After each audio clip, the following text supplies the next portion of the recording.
Have you ever looked around and wondered why some people seem to have a crowd around them, while others walk alone, not by choice, but by circumstance?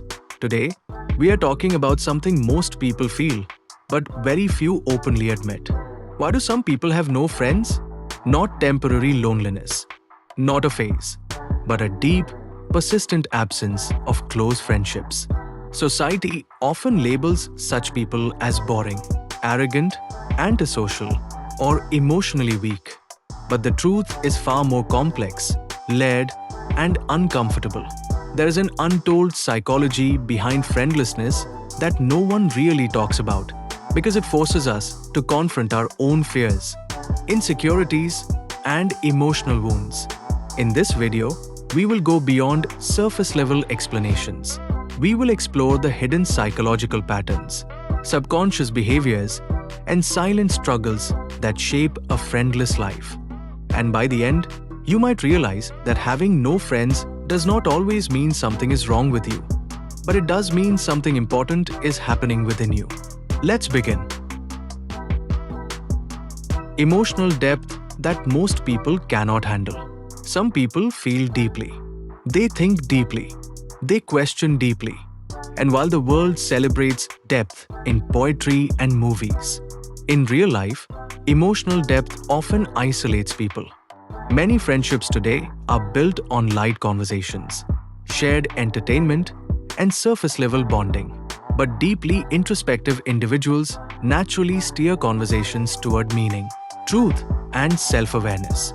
This intensity can make others uncomfortable. When someone asks questions like, "Why do you feel this way?" or "What actually matters to you?" it forces people to reflect, and most people avoid reflection. So instead of engaging, they withdraw. Such individuals are not boring. They are simply operating at a different emotional frequency. High self-awareness creates distance. People with no friends are often highly self-aware. They notice manipulation. They sense insincerity. They can read emotional undercurrents in conversations. This awareness becomes a silent filter, while others ignore red flags for the sake of belonging. Self-aware individuals unconsciously distance themselves from shallow or toxic dynamics. They would rather be alone than pretend. But here's the psychological cost. Self-awareness without emotional safety often leads to isolation. When you see too clearly, illusions disappear, and so do many relationships built on those illusions. Childhood conditioning and emotional neglect.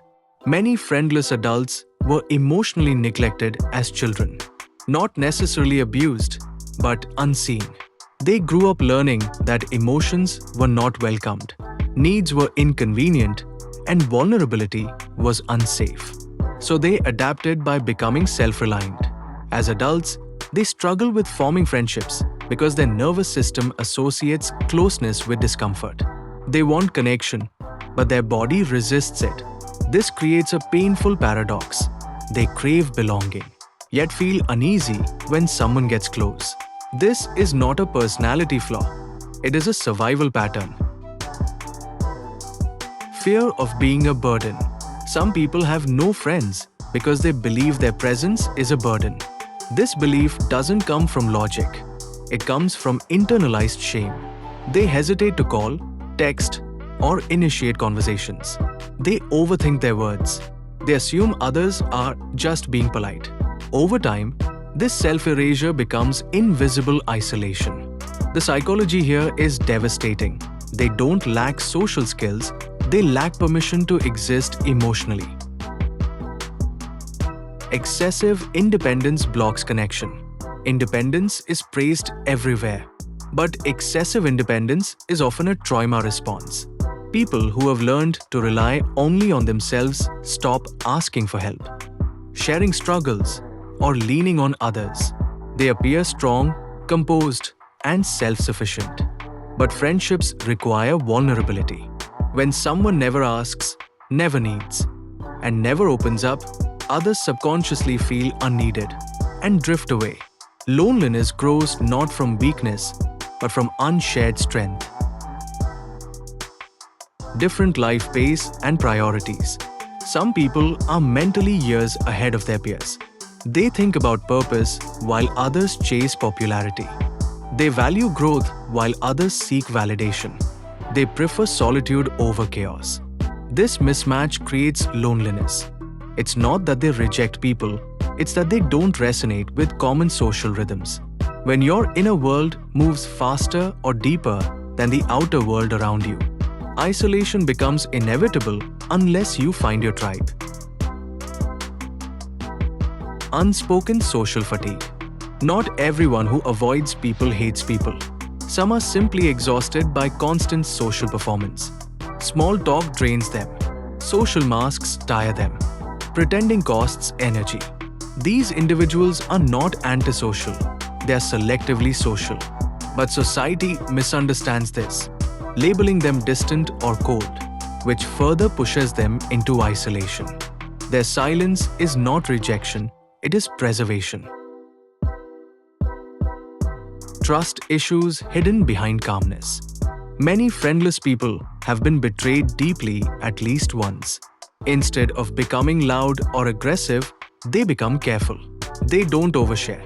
They observe before opening up. They test consistency over time. But in a fast-paced world where friendships form quickly, this slow-building trust is often misread as disinterest. The result? People leave before trust has time to grow. Feeling different without knowing why. Some people feel different without being able to explain it. They sense they don't fully belong anywhere.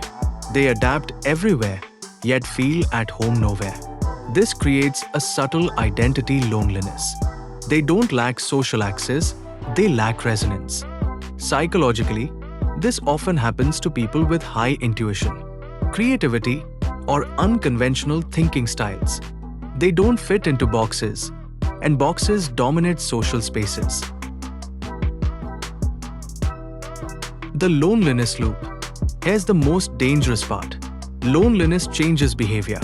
It makes people quieter, more reserved, more hesitant, which makes them appear unapproachable, which leads to more loneliness. This loop reinforces itself silently. Breaking it requires awareness, not self-blame. Having no friends is not the same as being unlovable. This is the truth no one tells you. Friendlessness is often a signal, not of unworthiness, but of misalignment. It means your emotional needs, values, or inner world do not match your current environment. And misalignment always hurts before it heals. Conclusion.